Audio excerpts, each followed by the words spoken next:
They just released the very first non-binary and trans character in Star Wars via the one of the newest High Republic. I have so many things to say. So this is not representation. This is not what it means. Like me, as somebody that is non-binary, I do not see, oh, now we have a trans character. Now we have someone that's non-binary, blah, blah, blah, pronouns. That is not representation. That is fan service and trying to get brownie points with the LGBT community. And honey, that's not how you do it. People like me. Honey. Honey. People like me exist.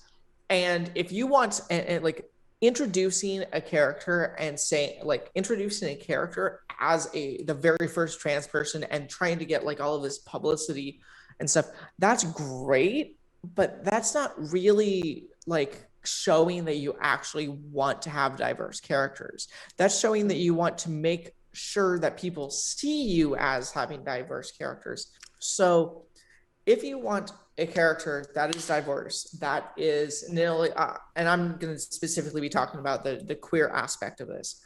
If you want people, like if you want a character to be LGBTQIA+, someone that is non-binary, somebody that is lesbian, someone that is bisexual, pansexual, whoever it is, that's great. But do not introduce them and make that, like, don't introduce them that way, and do not introduce them as that being their main characteristic, because just like this is with me, I am non-binary, but that's not who I am.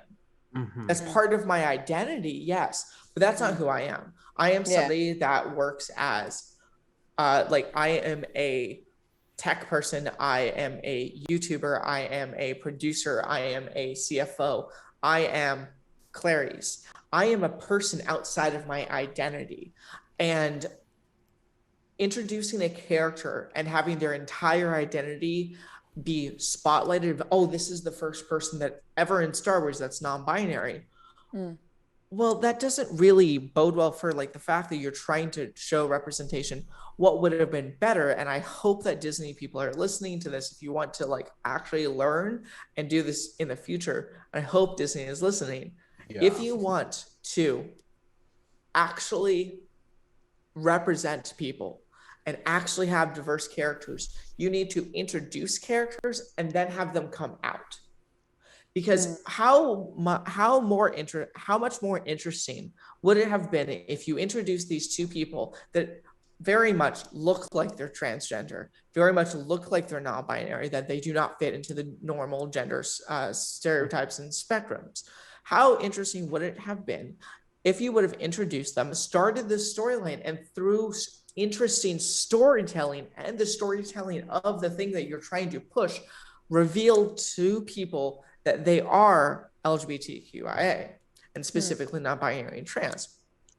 How about having a character be introduced in a specific way, and then have them be like having, like, I mean, I have problems with people like calling me, you know, the wrong fucking pronouns. And like, you know, and not like, most people aren't going to know that I use they and them. I get that. But wouldn't that be interesting and a good way to teach people that don't understand queer things, and people that don't understand, specifically don't understand being non-binary or trans? Wouldn't it have been interesting and such a better way to introduce these characters, to actually have them go through an experience instead of going, and by the way, these characters have gotten so much backlash because of this. It would have just been a better way to have them, that not be like their entire identity, because now going forward, you're only going to see that person as, oh, well, that's the trans Jedi, that's the non-binary Jedi. They're not going to have any characteristics, any character traits that are worthwhile, or any character traits that are actually stand out. Like they don't stand out. Like, imagine if, like, let's hop off of Star Wars for just half a second. Imagine and look at the way that they did it in Avatar: The Last Airbender, when they introduced Avatar 1, the very first Avatar. They introduced him and said, this is the first Avatar, but they told a story of how he became that first Avatar, and then that became his identity. See, that is creative storytelling. If they would have said, oh, well, this guy, he's the first Avatar, this is what he is, and then just showed him at his best at what he is, that would have been the only thing that would have like shown his identity. And if you are going to go and say, oh, well, like, oh, I want to introduce a non-binary trans character, and this goes for anybody, and why don't you make the fact that they're trans not their characteristic? If you go and actually build storytelling and like build up a story and had a character that people actually cared about, and then revealed through creative storytelling and throughout many comics and so on and so forth, that this person was actually trans and you didn't know it, and then you fell in love with that person, then you are making people that don't understand non-binary and trans people realize that these people are just like anybody else that have problems, tribulations, ups and downs, like everybody else. And then you actually humanized instead of circusized. Like you made it a circus act. That's what I'm trying to say. Then you're humanizing that type of person. Now, if people still are going to have an issue outside of that, then that's their problem. But making just the fact that they are trans, and I think Disney did it specifically just to do it. And that also doesn't particularly bode well, because like if you are going to have somebody that is like that, and this is the very first time that this has ever happened, that is like, that's just not good.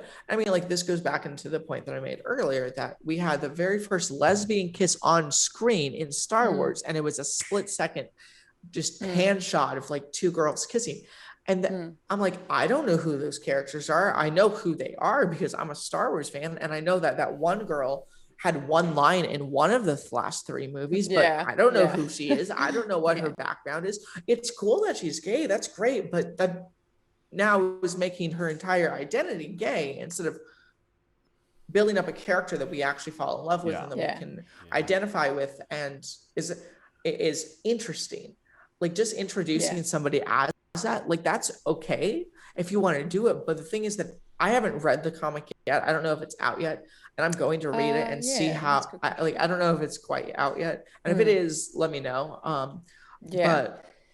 And I think you hit something really important there, that if these kinds of issues are told in the correct way, in a creative storytelling way, people that are not as progressive thinking and are not as accepting of these kinds of issues, this could actually be introduced to them in a really good way. If it's they get to know the character, they start to love this character, and then they go on this journey with them once they're emotionally invested into who they are. And they go on this journey with them, whether if they become trans, if they become gay, bisexual, like anything like that. It like what you were saying, it makes them go, oh, hang on, this is just another person. Like this so like one me. Moment, I am gonna just point out to chat. My name is Clarice. My pronouns are she, her, they, them. Just letting you know, Zeke. Thank you. So they're calling me a man in the chat. Oh well, that's not apt for the time. I sound like a 50-year-old smoker. I understand. I am a dyke. I get it. I understand. 50-year-old smoker. That's so good. While we're on the topic of like non-binary people, I might as well. This is really these good. Are my pronouns, and I am actually a girl. Yeah. I know I sound like I got hurt in high school. Other story for another time. 50-year-old smoker. I love that. That comparison is funny. Yep. Like a cup of tea. Anyway. Yeah. Like what I was just saying, if it's told in a creative way, I think there's room for a lot of love and acceptance to come from these kinds of stories. And I agree with you. I think this character is very much like, it just came out in such an awkward way. It was just like Star Wars and Lucas were like, Disney were like, hey guys, we made a trans character. Do you like us now? Like, look at us being progressive. Like, it was so forced. And you're like, and that's the other thing. Okay, but that should just be like a part of the story. It should be just a part of the book. That shouldn't be like an announcement. Yeah. And exact same thing with the kiss in Rise of Skywalker at the end there. It's like that should have been Filippo. I'm just gonna say it. Well, I mean, I would have been down for that. I had that exact same reaction as like, oh, that was good. Like, good on you. But that was completely, again, same feeling. It was just like, oh, I feel like they were like, hey guys, hey, like, this is Disney talking now. Hey guys, we made two girls kiss. Can we be like progressive and everyone like that now? Like, it was just, it felt really pushed on us to be like, hey, we're doing a good job. Yeah. And for me, it's like, yes, that's absolutely what Disney was saying. But it almost adds insult to injury when half the fan base who watched the other two movies were like, oh, there's some tension with Finn and Poe. You can cut that sexual tension with a knife. Why not put those two together? And they ignored that and said, but Rando, let's both kiss. And so I'm just like, no, thank you. In that context, I'm obviously not saying no thank you to a lesbian kid just because they're lesbians. That's not what I'm saying at all. But if I kick my desk one more time, maybe my camera will or stop shaking. So good. Can I say something about that really quick? So the fact that they basically took away two minority men and a possible romance to replace them with a romance between Rey and Kylo is ridiculous. Jordan's opinion on Raylo. Patreon exclusive. Yeah. That's where do I come on. I don't even know where to start. Like, there's just so much. I think where I'm gonna start is actually the chat, because I have been kind of keeping an eye on it. Someone said, and I'm gonna read, I'm not gonna say who it was because y'all can see the chat, and I don't want to sound like I'm calling somebody out because of how I'm going to respond to what they said. As they let me go back and find it. Focus more on story building, a compelling character plot, whether they are gay or black or not, should not be the main focus. Added representation is not the spotlight, though. I disagree strongly, only because while I agree that if you're going to put black people or any actor of color in a movie and you're just going to do nothing with their character, then you might as well not add them. However, why can't it be, hey, let's add these characters of color and make sure they have important storylines so we get that representation and a good storyline? A lot of people like to think that, and I'm not saying he's thinking this is just how other people who say the same thing think, because I don't know, he didn't really say this is how he thought, so I can't say that. A lot of people, when they say something similar, often think that when we want representation, we want them to sacrifice a good story. When, if you hear about how we complain about John Boyega / Finn's character arc, that's obviously not true. So I don't like this whole idea of, oh, these leftists who want the tolerant left who wants representation in media, they want a sacrifice story. That's just simply not true. I want Luke Skywalker, Leia-esque characters who have similar heroic storylines, who look like me or a Hispanic or an Asian or anyone else, who might also maybe happen to be LGBT. Like, they can coexist is the thing. Like, the representation and the good storyline can coexist. So when you hear people, go ahead. You go. So I was just going to ask if you could change something about the storyline of Finn that we got in the sequel trilogy, what would you change, and how would I would. you, if I you mean, had the honestly, pen I to would make rewrite? him. I would just make him train alongside Ray. Like, I don't understand why that was so hard to do. Or maybe he can have his own separate Jedi journey, separate from Ray. Like, you know, like Mm, Ray See, goes to find that's what Luke. I was hoping for too. Yeah. mm, Yeah, like you could the Last Jedi, Ray could go find is like, I can send to you.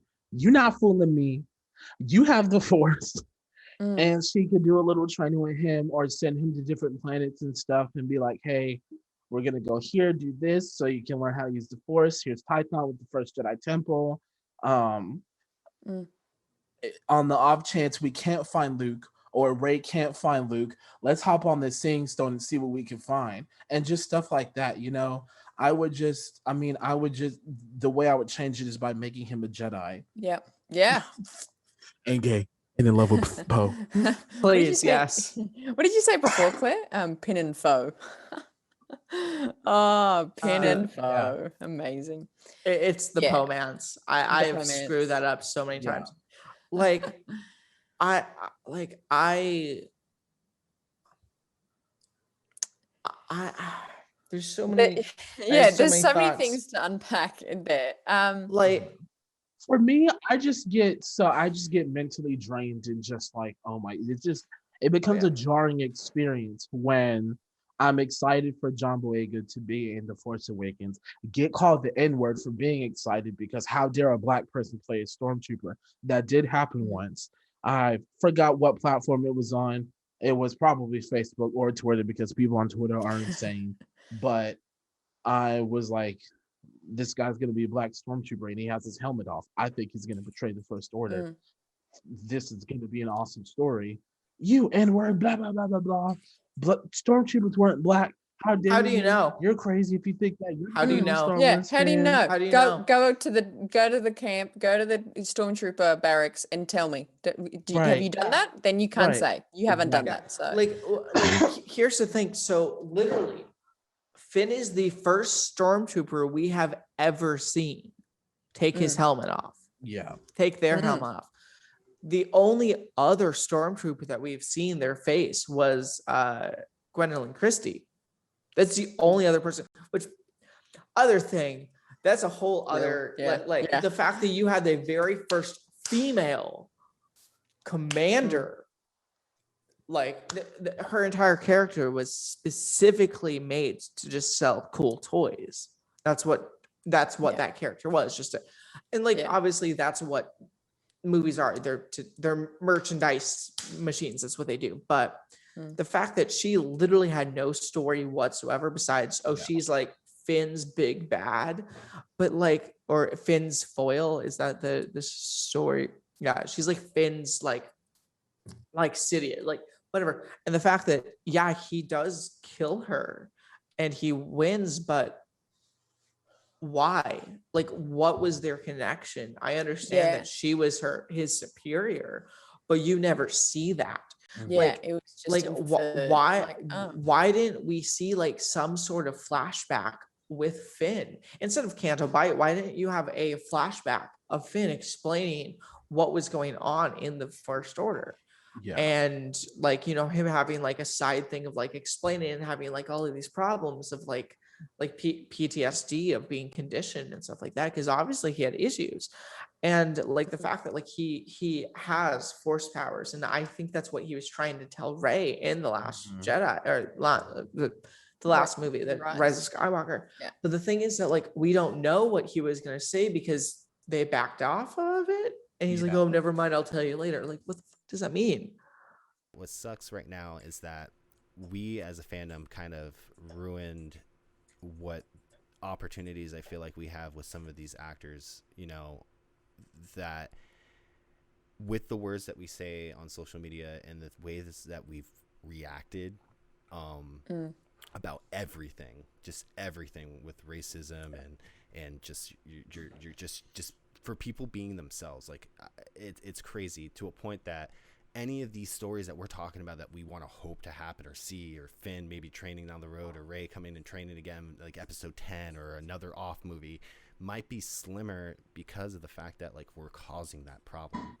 And I understand that people have opinions and have the ways that they see Star Wars, but like at the end, it's for everyone. And like, it's just crazy that we are impacting it to this point, that we have to all come here and obviously it has to be said. All this has to be said regardless. And this is all of our opinions on things as well.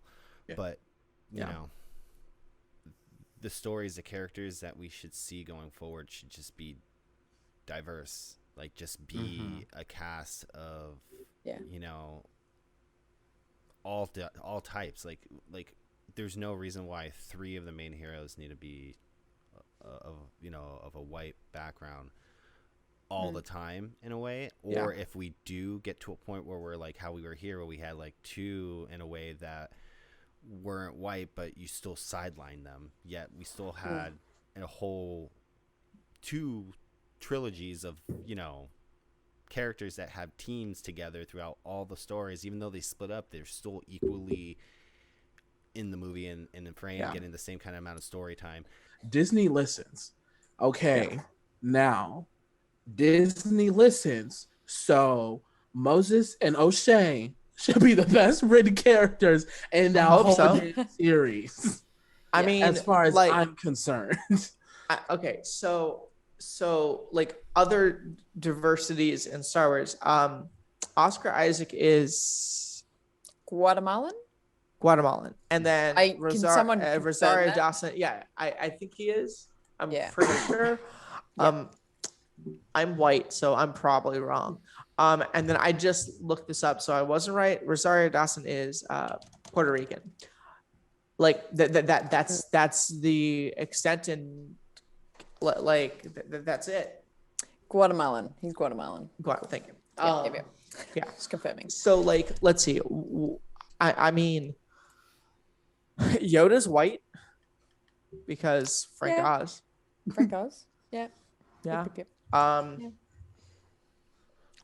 Bottom line is just that there's not enough. There's not enough. It's not enough. It's just not enough. There's because you know, there's getting there. Mandalorian and Kenobi are hiring these actors and doing a good job. Like Pedro Pascal is doing a good job as a Mandalorian. And so, Pedro we're getting there, and I, wish I could say the same about Cara Dune's actress, but we're not going to go there today. No. I don't have the bandwidth. Simply do not have the energy or the time to go there today. Wait 1 sec. We actually have another one. So by the way, the spin-offs are doing a good job because we have. Oh my God, we're forgetting so many people. But here's the problem. I can name the top 6 white actors and actresses in Star Wars, but I can't name 10 black people.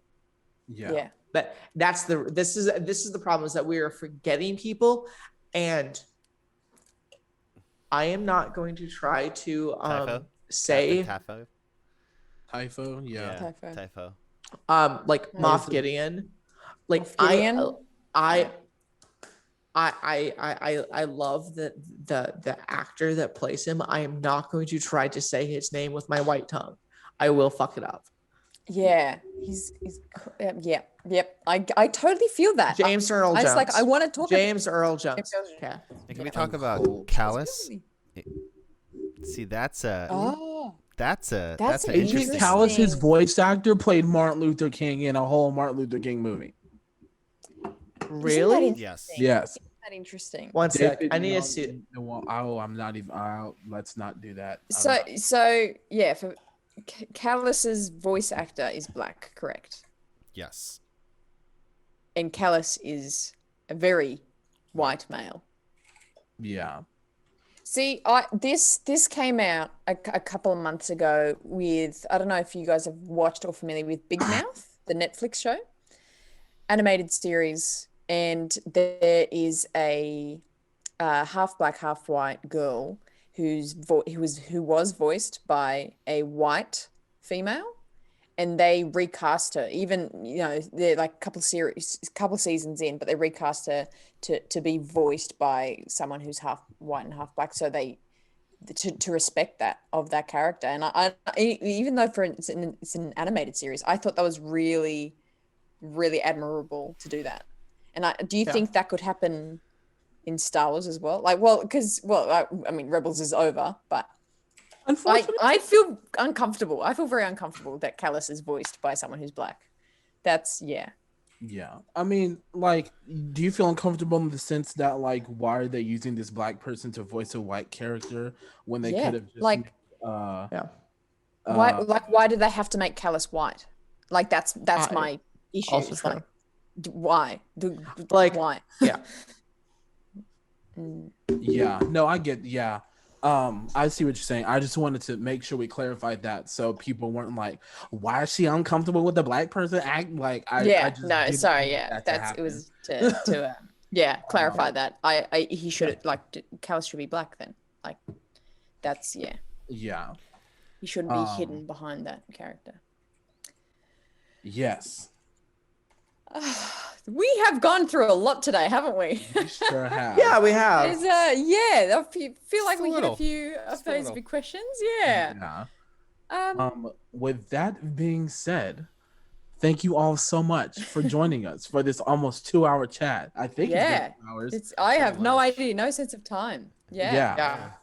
Is Hour it? and a Has it half. really been 2 hours? An hour and a half. It's Just hour and a about. half. Yeah. That's Hour decent. and a Well, half. Yeah. I think that there was a lot of important stuff needed to be said, and that Yeah. there's so much need of more diversity and representation in Star Wars, and we need to see more of that. So I think it was definitely. great discussion, agree. guys. It's Yes. so good Yeah. to talk to you all.